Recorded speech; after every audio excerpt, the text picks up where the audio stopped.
The word vision is the last word I heard before my whole world changed. My boss, Gregory Hale, looked right at me and said, "You're brilliant at execution, Rachel. But leadership needs someone with a broader vision." Then he smiled. Like it was a kind thing to say. I nodded. I said thank you. And inside, something in me went quiet. Because I already knew something Gregory didn't know yet. Nobody else in that building understood how our company actually worked. Only me. And Gregory had no idea that the woman he'd just overlooked was about to walk out that door for good. Before I tell you what I did next, let me tell you how a quiet, overlooked woman became the only person a $200 million shipping company secretly depended on, and how her boss never saw her resignation coming. If you've ever worked hard and still felt invisible, stay with me. This story might feel familiar. And if it does, hit like and subscribe. I share stories like this every week. Now, let's go back to where it all started. My name is Rachel Bennett. I'm 38 years old. I work at Harbor Point Logistics, a shipping and warehouse company that moves goods across the whole country. 6 years ago, when I joined, the place was a mess. The old operations manager had quit without any warning. He left no notes. No instructions. No passwords. Just empty computers and angry clients calling every single day. Somebody had to fix it. That somebody was me. I stayed late for months. I skipped birthdays. I skipped my own anniversary dinner twice, telling my husband I'd make it up to him later.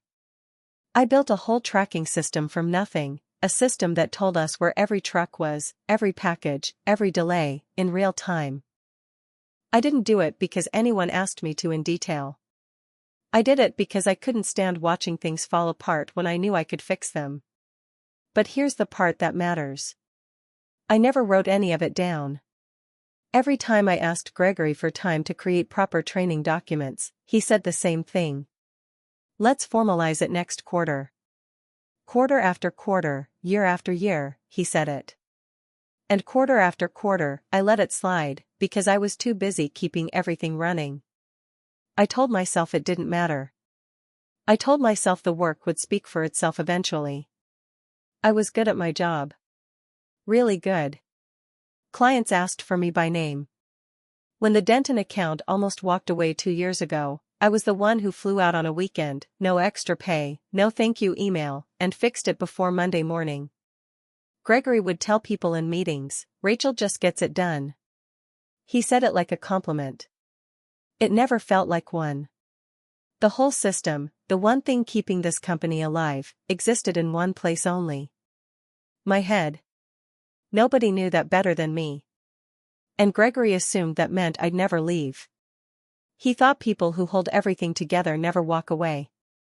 He was wrong. I didn't know it yet, but a decision was already forming inside me. One that would end with a letter on his desk he never expected to see.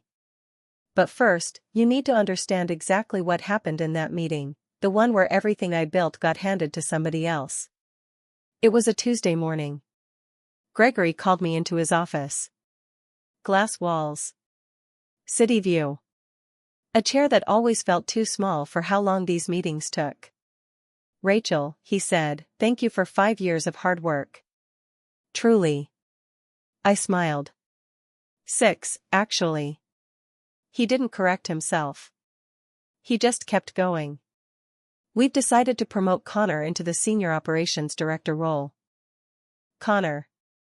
26 years old. 2 years at the company. Nice enough.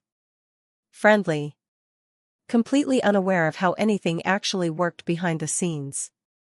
Connor was also the son of Gregory's college roommate. Everyone in the office knew it, but nobody said it out loud. I asked the only question that mattered. What does Connor bring that I don't? Gregory folded his hands like he'd rehearsed this. "You're brilliant at execution. But leadership needs someone with a broader vision." There it was again. That word. Vision. Not skill. Not results. Not the 4 years of client relationships I had personally saved. Just vision. A word that meant nothing and everything at the same time. I built the system this entire warehouse network runs on, I said quietly. I saved the Denton account by myself. I've trained 12 new hires this year alone. And we're grateful, Gregory said. But senior leadership is about more than tasks. It's about presence in the room. Confidence with the board. I sat there for a second, letting that settle. So the work doesn't matter, I said. Just how loud you are about it. Gregory shifted in his chair. That's not what I said. It's close enough, I replied. I said, I understand. Thank you for the feedback. I walked out calmly. I always walked out calmly. That was the one thing about me nobody ever questioned, how calm I stayed, no matter what. But in the parking lot, sitting in my car, staring at my own reflection in the mirror, I didn't feel calm anymore. I felt something colder. Something clearer. I made one decision that day. I would stop giving this company a version of me it never had to earn. That night, my 8-year-old daughter Sophie asked me why I looked so tired. I didn't tell her the truth yet. But I promised myself something in that moment. Whatever happened next, I would not spend one more year proving my worth to someone who'd already decided not to see it. 2 weeks later, that promise turned into the biggest shakeup Harbor Point Logistics had ever seen, and an ending Gregory never once considered possible. That evening, Sophie sat at the kitchen table with her homework spread out everywhere. Mom, you look sad, she said, not even looking up from her math sheet. I'm okay, honey, I said, sitting down beside her. Did something bad happen at work? I thought about how to answer that. Someone didn't see what I was really good at, I said finally. She thought about that for a second. That's dumb, she said. You're good at everything. I laughed, actually laughed, for the first time all day. Thanks, kid. But her words stuck with me longer than she probably meant them to. Starting the next Monday, I did something simple. I followed my job description. Exactly. Nothing more. My contract said 9 to 5. So I arrived at 9. Not 8:30 like always. 9, exactly. I stopped answering emails that weren't addressed to me directly. I stopped explaining shortcuts to Connor. If he asked how something worked, I gave him the technically correct answer, never the full picture, never the tricks I'd learned over 6 years of trial and error. By Wednesday, my coworker Danielle stopped by my desk, confused. Rachel, did you see the shipment delay thread? You usually catch these before they happen. I saw it, I said. It's under Connor's department now. She blinked. But you always handle these. I've been advised to focus on my assigned responsibilities, I said, smiling politely. She didn't know what to say. Neither did I, honestly. It felt strange to say no. But it also felt like breathing again. By Thursday, 3 different people had asked me the same kind of question. Each time, I gave the same calm answer. Each time, I watched a small flicker of confusion cross their faces, like they were seeing me for the first time. That evening, I picked up Sophie early from her after-school program. We made pancakes for dinner just because we could. Mom, why are you home so early? She asked, licking batter off a spoon. Because my time is valuable, I told her. And I want to spend more of it with you. She smiled so big it almost broke my heart, thinking about how long it had been since I'd said yes to her instead of yes to work. That weekend, for the first time in 3 years, I didn't check my email once. Not Saturday. Not Sunday. I turned my phone over on the counter and left it there. By Sunday night, I finally looked. 41 missed messages. Most of them from Connor. A few from Gregory. None of them urgent enough to matter, and all of them proof that the system I had built was starting to strain without me holding it up. I also had one message that had nothing to do with Harbor Point. A recruiter from Meridian Freight Group, asking if I'd be open to a conversation. I stared at it for a long time before I typed back one word. Yes. I had no idea that single word was about to end everything Gregory thought he understood about me. By Thursday, a major client's shipment got stuck at a warehouse in Ohio. Nobody could figure out why. Connor tried. He really did try. But the tracking system I built had no manual, no notes, no map for anyone but me. He called me at home that night. I let it ring. He texted. "Rachel, I really need your help with this. Please call me back." I read it twice. Then I set the phone down and finished making dinner for Sophie. The next morning, I walked into an office that felt like it was holding its breath. Phones ringing nonstop. Danielle rushing between rooms with a face like she hadn't slept. "Rachel, thank God," Connor said, catching me at the door. His tie was loose, his shirt wrinkled like he'd slept in it. "The Denton account is threatening to pull their whole contract. Nobody can find the rerouting protocol."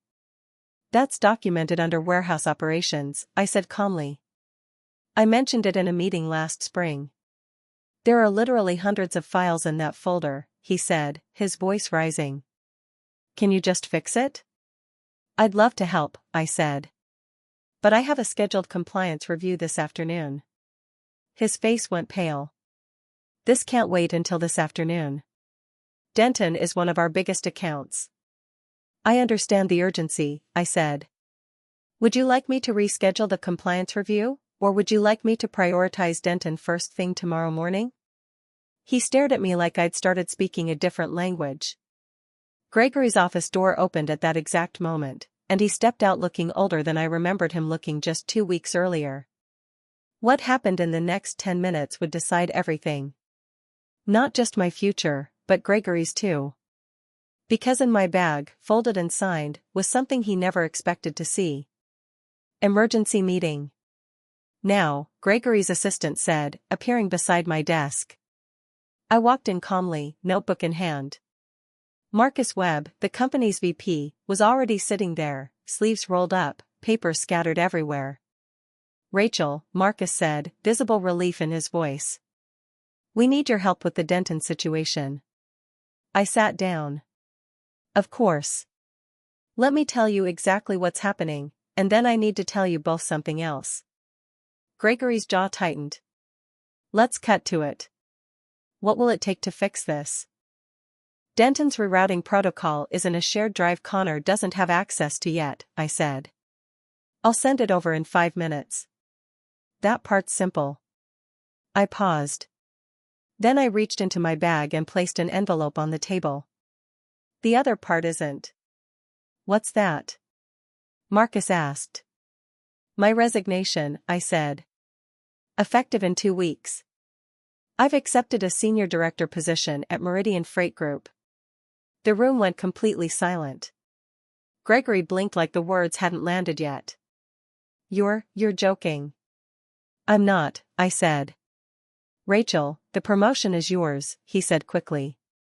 "We were wrong to give it to Connor. I'll fix it today." "I know you would," I said. "That's actually the saddest part. It took a resignation letter for you to say what 6 years of results never earned me." Marcus leaned forward. "Name your number. We'll match whatever they're offering. We'll exceed it." "It's not about the number," I said. "It's about being seen for what I actually do here. For 6 years, I've been the reason nothing collapsed. Nobody ever said thank you for that. You just expected it, the way you expect the lights to turn on when you flip a switch." Gregory opened his mouth to speak. "Rachel, that's not fair. I've always valued your work." "You valued my output," I said calmly. "You never valued me enough to give me the title that matched it. And I don't think you would have, not without this letter sitting in front of you right now." Marcus raised a hand, stopping Gregory before he could argue back. "Rachel," he said, "give us the 2 weeks. Please. Just let me talk to you privately." Marcus closed the door behind us. His office was quieter, calmer, full of awards from years of building this company from nothing. "I've been watching your work for a while," he admitted. "More closely than Gregory realizes. Is there anything that changes your mind? Not this time, I said. I spent 6 years hoping the work would speak for itself. It never did. Meridian offered me a seat before I ever had to prove myself twice. That means something. He studied me for a long moment. I understand, he said finally. I won't pretend I'm not disappointed. But I respect it. What do you need from us in these 2 weeks? Documentation, I said. Real documentation. Every process, every shortcut, every piece of this system that's only ever lived in my head. I'll write it all down, not for Gregory. For whoever sits in my chair next. So she never has to feel what I felt. Marcus nodded slowly. That's more than fair. That weekend, my younger sister Claire called to check on me. So it's really happening, she said. You're actually leaving. I'm actually leaving, I said. How do you feel? I thought about it honestly. Lighter, I said. And a little sad. I gave that place 6 years of my life. But nobody there ever gave me a reason to stay. Good, Claire said. Because for a while I was worried you'd let them talk you into staying just to prove a point to Gregory. I'm glad this is about you instead. It is, I said. For once, it's just about me. I thought about Sophie, asleep upstairs. I thought about the 6 years I'd spent making myself smaller so the company could run smoothly. And for the first time, I let myself feel proud instead of guilty about walking away. Monday morning, I started writing the documentation I'd promised. Every process. Every workaround. Every piece of institutional knowledge that had lived nowhere but my own memory for 6 years. Connor sat with me for hours, taking notes, asking real questions for the first time since he'd gotten the job. I didn't know it was this complicated, he admitted on the 3rd day. Nobody did, I said. That was kind of the problem. I'm sorry, he said quietly. For taking the job I wasn't ready for. You didn't take anything, I said. It was given to you. That's not the same thing. Just be better at asking for help than I ever was. On my last Friday, Gregory came to my desk. He looked tired. Smaller somehow, like the last 2 weeks had worn something out of him. Can we talk? He asked. We stepped into an empty conference room. I owe you an apology, he said quietly. I relied on you completely and never once said it out loud. Not to you, not to the board, not even to myself, really. Can I ask you something? I said. What did Connor have that I didn't? He was quiet for a moment, looking down at his hands. Confidence in a room, he admitted. Something I mistake for leadership more than I should. You never demanded attention the way he does. So I never gave it to you, even though you earned it every single day. You know what the strangest part is? I said. I don't think you meant to be cruel. I think you just never had to notice me, because I never stopped noticing everything for you. He nodded slowly. I believe that, he said. I'm not sure I would have, 2 weeks ago. I really thought you'd always just be here. I know, I said. That was kind of the problem too. Word spread fast that I was leaving. By that afternoon, Danielle stopped by my desk, eyes a little red. I can't believe you're actually going, she said. I promise the documentation's solid, I said. You won't be stuck the way I was. That's not what I'm sad about, she said. I'm sad this place never gave you a reason to stay. Half this office has been running on your patience for years. We just never said it out loud. Say it now, then, I said, smiling. It's not too late for you. My last day, I packed up 6 years into 2 boxes. It didn't take nearly as long as I expected. Sophie was waiting at the door when I got home, holding a homemade card that said "Congrats Mom" in crooked purple letters. How does it feel? She asked. Being done? Free, I said. A little scared. But mostly free. Good, she said. You should feel free. You worked really hard.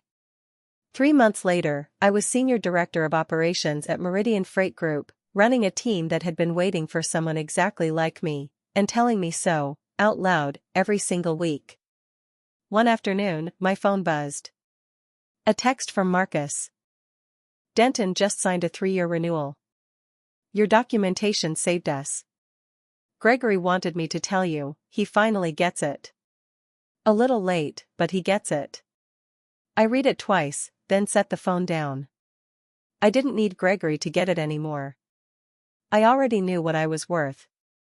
I just needed a company willing to say it before I had to hand them a letter to prove it. That night, Sophie sat across from me doing homework at the kitchen table. How was work, Mom? Good, I said. Really good. She looked up. Are you happy there? I am, I said. Nobody's waiting for me to prove myself twice. They just believed me the first time. She smiled. That's how it should always be.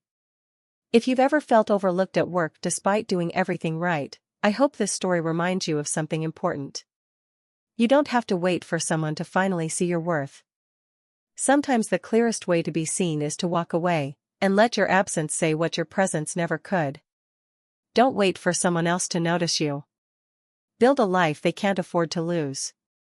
If this story meant something to you, hit like, subscribe, and I'll see you in the next one.